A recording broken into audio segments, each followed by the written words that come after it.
All right, let's do this. Augustine. I brought my book today, my Bible, my Augustine Bible, political writings. What's Carron, happening? I cannot get any of the technology to Nothing work. Not the working? PowerPoint, the laser. The pointer, laser, nothing? I don't know what we can do. Okay, we're like back in the dark age today. We're gonna have this board like they used to. We have microphones though. We can use we have microphones. We have a little bit of technology here. Okay. Thank you. Clip that on. That'll be a lot easier. Then I can walk, you know. Yeah, we can walk around. Walk and talk. That's right. That's right.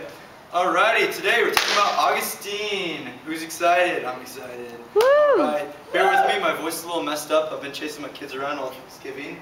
It's been rough. It's been rough. I'm not useful like y'all used to be. Alrighty, Augustine, political writings, a compilation of all his letters that people would write to him and stuff like that, and he would reply to their questions from the bishops and his son and other church affiliates from 411 to 414 AD. He's one of the 4 church fathers who played a major role in early Christianity. But what's important is Augustine's interpretations of the Bible paved the way for other religious leaders in the future. That's very true, very true. So Augustine says that we should live the good life. I think we have a question. That's right, we have a question in the back. Do you see that, student? Yeah, go hand her a mic, yeah. You can yell. A little louder, just speak louder. Yell. What is the good life? The good life is, the good life's like cake. It's like cake, and that's very nice. I can't even eat cake. I mean, I'm just getting so old, running around with my kids all the time. It's just awful. Gotta watch your figure. I know. We're not young like you. We can't eat cake all the time. Somebody take this. Take the cake away. Take the cake away. I can't take it. You youngins can eat as much cake as you want. That's right. That's right. But anyways, let's talk about what Augustine's interpretation of the good life was. All right. Let's maybe pull out a quote. I need a student Oh, volunteer. hey, I have Professor Wright's list of names of people we should be calling on in class. Students we should call on. Maybe some students Who's that at the top of the paying list? attention. Yeah, who's at the top of the list? I think I have an Emily Wade. Can I have an Emily? Where is she? Miss Wade, Miss Wade. 77. Yes, page Oh, 77 hey, of Professor Augustine. Carron. Yes, that's right. Here you go. Oh, You can am talk I to me. reading? Yeah. Okay. Good man, spare the wicked. The better you are, the gentler may you be. The more exalted you become in your power, the lowlier may you become in your piety. With an eye on your character, I have described you as a good man. Augustine's Very interpretation of the good That's man. very good. Very Very good. Thank you. nice. Thank you very much. Thank you, Mrs. Wade. All right. Well, that was very insightful. The good life is living a Christian life, similar to how Jesus lived. No one is good apart from God because we're all fallible humans. I have a video I want to show. Do we have the projector up and running? It's working now. It's working right. now? Yes. Okay, good. All right, let's watch this video.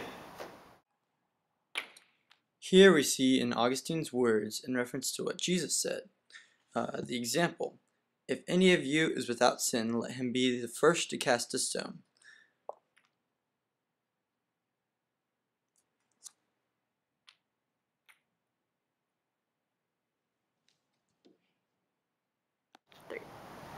Wow, such a great film. The good life also includes striving for peace and following Scripture. Right, and Augustine's prime example of how to live the good life was Jesus. Right, exactly. Another great example, Augustine focused on, and in one of the letters, was the idea of turning the other cheek. Can I have another student read from political writings? Do we have the list up here? Right. I think we have a Tyler Grant. Yes. Oh, she's already ready. That's perfect. Great. What a fabulous student. I know, right there. Already ready, unlike You some all other should ones. be like Tyler. That's right. Ready to read. Alrighty. You know where we're at, right? Yes. Alright. Okay. In any event, if we attend closely to the wording and think we should obey its precise meaning, we wouldn't turn our right cheek if the left was struck. What he said exactly was, if anyone has struck you on the right cheek, turn the left to him. However, it's more usual for the left cheek to be struck, as it's easier for someone to hit with his right hand. But the usual interpretation of these words is as follows. If anyone has attacked something more valuable of yours, offer him something less valuable. Otherwise, you risk making vengeance rather than patience your goal, and caring little for what is eternal by comparison with what is temporary. Of course, you should care little for the temporary by comparison with the eternal, as for left by comparison with right. Very good, very good. If I had a piece of cake, I would give it to you right now. Thank you very much. No problem. And that's a good prime example of the turn the other cheek principle that Augustine writes about a lot in his writings. Hey, I think we have a question. Oh, yes. Hey, well, if Augustine lived in Rome, Yes. how does that relate to the time period? Ooh. Rome, I've got that question. All right. I'm a Go on. historical fan. Rome was sacked in 410 AD, and Augustine's letters were written from 411 to 414 AD. So a lot of his letters were written in response to the sacking of Rome. Also, his book, The City of God, was a direct response. The Romans thought they were so righteous and they lived in this city of God that was Rome. But Augustine pointed out their fallibility as humans and showed that they weren't superior to others. Augustine's view of life, the good life, diverged from Roman society and their perception of what the good life was. Very perceptive. Go. Okay, I think we have another question out there. Yes. How does this apply to modern times? Modern times. That's a great question, actually. Modern times. That's right. In modern times, to live according to Augustine's interpretation of the good life, you need to live like Jesus. That includes striving for peace, turning the other cheek, and being considerate of others. In fact, you know what? Let's break up into small groups. Oh, we're in large group right now. I can't do that. You know what? We're going to do something even better. We're going to draw a web. All right? And y'all tell me some stuff in modern times how you could be just like Augustine as well. We got to start calling stuff out. And I'll put little Jesus down here because everything he does, just like Jesus, of course. Alrighty, do y'all have anything we can do in modern times that can be just like Augustine? Maybe like charitable acts. Charitable acts, that's very good. Charitable acts.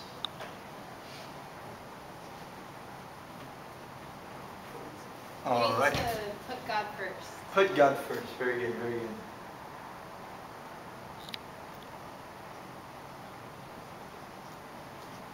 That's right. Love your neighbor. Love your neighbor, very good. That's in political writings a lot. Stick up for those who are less fortunate, not tall. Forgive people.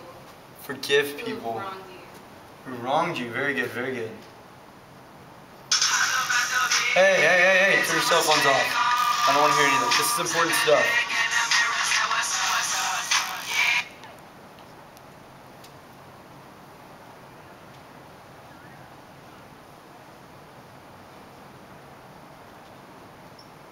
All right. Do we have any more? This is a pretty good list. I mean, this is pretty solid. This is some good ways in the modern day and age. It goes just along with Jesus in the Bible a lot. You know, your Sunday school examples. But, you know, in your modern day and time, this is how you act just like Augustine. It's In conclusion, in order to live like Jesus or live like Augustine entailed, you need to practice forgiveness, stand up for the innocent, and in terms of defending the weak, Augustine also talked a lot about just war. And defending the weak happened to be one of the details that Augustine determined as a good reason for just war. As Christians, Augustine said that they can be soldiers and they can fight in war because nowhere in the Bible does God forbid warfare in any way. Some of the things Augustine talked about with just war were these 4 causes. These are good reasons for fighting a just war. Peace is the ultimate objective. Casus belli, which is the occasion of war, defense of the innocent people. Also, right intention, maybe for reform or establishing peace. And also, the authority of the sovereign has to determine that the country will be going to war. Very good, very good. That's just war is a big thing that he's hitting on in all of his writing, all those letters that he's talking about. As you can see, we've moved outside to, show you examples of just war and unjust war, but in a live format rather than talking on and on about with our lecture. We want to show some real examples. As you can see, a mother holds her child, an innocent bystander just loving on her own,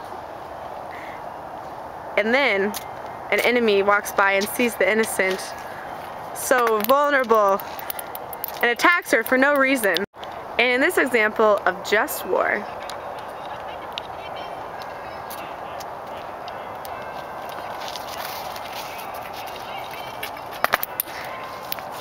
Augustine would have said her actions were justified because she was defending the innocent. All right, that's Augustine. Take it and live a good life.